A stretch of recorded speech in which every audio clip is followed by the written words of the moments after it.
And if you've been to the intersection of Foothill Boulevard and Farini Road lately, you might have noticed the new pedestrian hybrid beacon that went in. The city says it's all to make the streets safer for pedestrians, bicyclists, and drivers. KSBY News reporter Alex Gonzalez shows us how it's working so far. Alex? Well, that's right, Karina. Before this hybrid pedestrian beacon was installed, everyone I spoke to said that this street was dangerous and was especially dangerous for pedestrians and bicyclists. Now, some residents in the area say they're glad to see it's up and running, but are now concerned that drivers still may not know what those signals mean. The intersection of Farini Road and Foothill Boulevard is a busy one,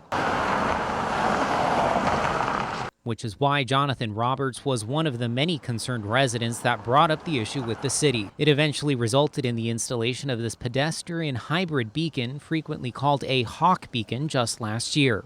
It became part of the citywide effort to eliminate fatal and major injury crashes by the year 2030. Since it's the first of its kind in the county, residents understand there's a learning curve, but some say better signage could help the crosswalk be used properly. The signs show a bicycle sign, but at the top there's a pedestrian sign, but at the bottom there is not.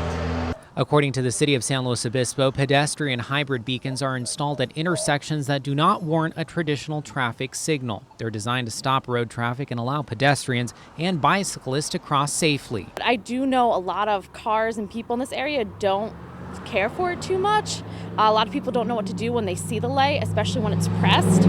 The beacon will remain dark until activated by a pedestrian or bicyclist on the side of the road. Once activated, the beacon will flash yellow, turn to a steady yellow light before turning solid red, which is when all traffic must stop. The solid lights will then flash red, allowing drivers to stop and proceed once the intersection is clear. Creo que la gente lo está usando. She says, "I think people are using it, and thankfully, there truly was a necessity for many years. I've worked at PACHECO Elementary School for 15 years, and this street has always been dangerous and very busy." Ariane Almaguer lives in the area and will frequently take Oreo on walks. She says the beacons have made her feel more secure when crossing the road. I like it in the area, and I think more of them should be installed.